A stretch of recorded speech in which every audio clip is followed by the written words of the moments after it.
Africa's most populous city is battling floods and rising seas. It may soon be unlivable, experts warn.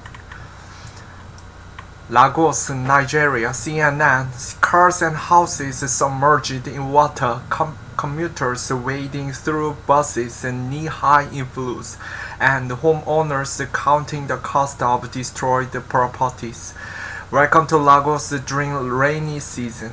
Residents of Nigeria, Africa's most populous nation, are used to the yearly floods that engulf the coastal city during the months of March to November. In mid-July, however, the major business district of Lagos Island experienced one of its worst floods in recent years. It was very bad and unusual. Unlivable Namhan, 32, told CNN. I drove out of my house. I didn't realize it had rained so much. There was heavy traffic on my route because of the flood. The more we went, the higher the water level. The water kept rising until it covered the bumper of my car. Then there was water flowing inside my car. Luo Namhan, who runs a media firm on the Lagos mainland, recalled.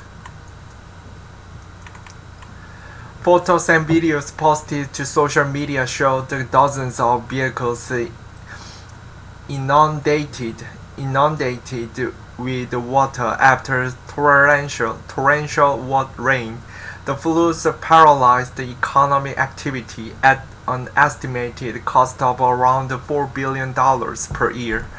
Home to more than 24 million people, Lagos, a low-lying city on Nigeria's Atlantic coast, may become inhabitable by the end of this century as sea levels rise due to climate change, scientific projections suggest. The problem is exacerbated by inadequate and fully maintained drainage systems and uncontrolled urban growth, among others, according to a study led by the Institute of Development Studies. Nigeria's hydrological agency NIHSA has predicted more catastrophic flooding in September, usually the peak of the rainy season. Eroding coastline. Lagos is partly built on the mainland and a string of islands. It is grappling with the eroding coastline that makes the city vulnerable to flooding, which Nigerian environmentalist Funmi Odebote say is attributable to global warming and human-induced action over a prolonged period. Sand mining for construction is a major contributor to shoreline erosion in Lagos, environmental experts have said. Manjo Ezekiel, a spokesman for Nigeria's Emergency Management Agency, told CNN that the riverbank of Lagos Victoria Island is already being washed away, particularly in the Victoria Island area of Lagos. There is this problem of the riverbank being washed away. The increase in water level is eating into the land, Ezekiel added.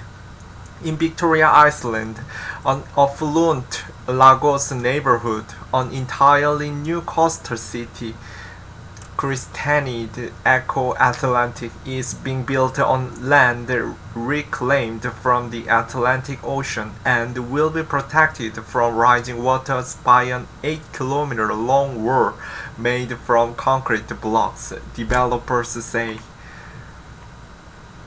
The wider ambitious project could contribute to reducing housing shortages in other parts of the city. Ezekiel fears that reclaiming land from the sea will put pressure on other coastal areas.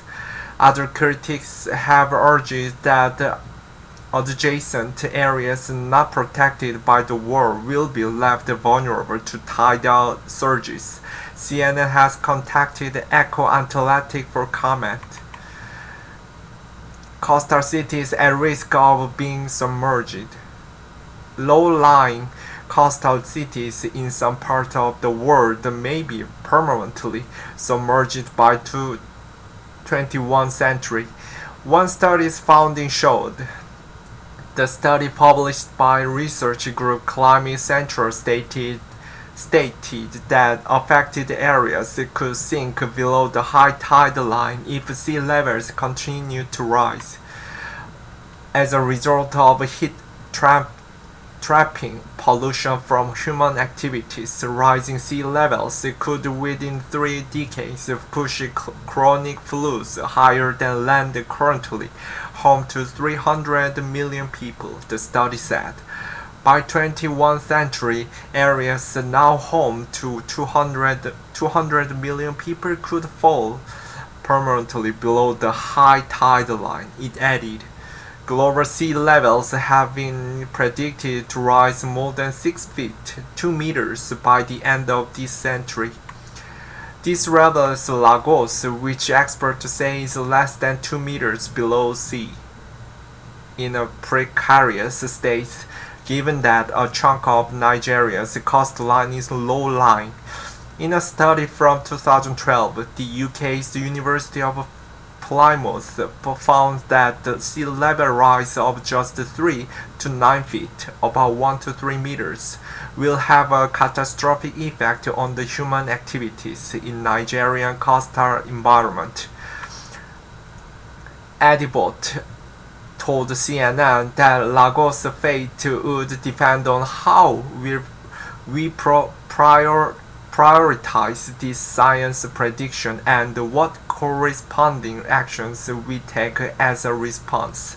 It is only a matter of time before nature pushes back, and this could be a disaster, he added.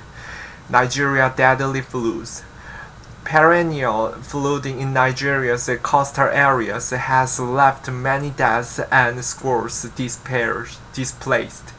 According to NEMA data, more than 2 million people were directly affected by flooding in 2020.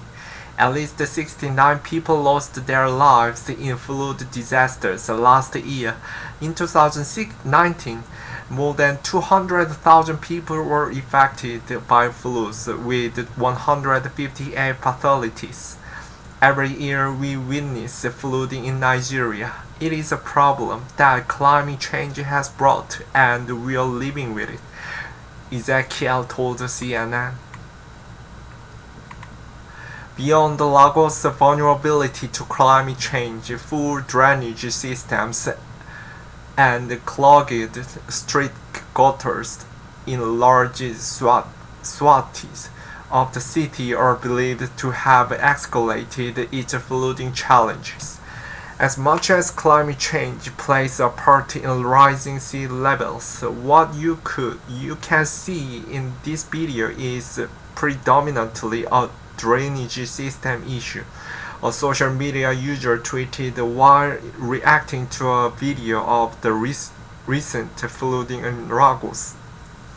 However, as flooding rages in some areas, low-income neighborhoods constructed on reclaimed wetlands have to contend with sinking buildings.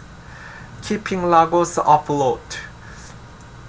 Adivot told CNN that for Lagos to stay afloat in the face of floods and rising sea levels, it must adapt to climate change. We need to look at our infrastructures, drainage systems, waste management facilities, housing structures. How resilient and adaptive are these infrastructures in the face of environmental pressures and when put side by side with our growing population, he said. Authorities in Lagos have since commenced a clearing of the state's water channels to mitigate perennial flooding. Nigeria's President Muhammadu Buhari has also expressed the country's willingness to partner with the global allies in tackling climate change. We look forward to working with President Joe Biden and Vice President Kamala Harris. We have great hope and optimism for the strengthening of existing cordial relationships, working together to tackle global terrorism, climate change, poverty, and to improve economic ties and trade, Buhari wrote in a January tweet. But added remarks that the government responses to climate action have been largely full.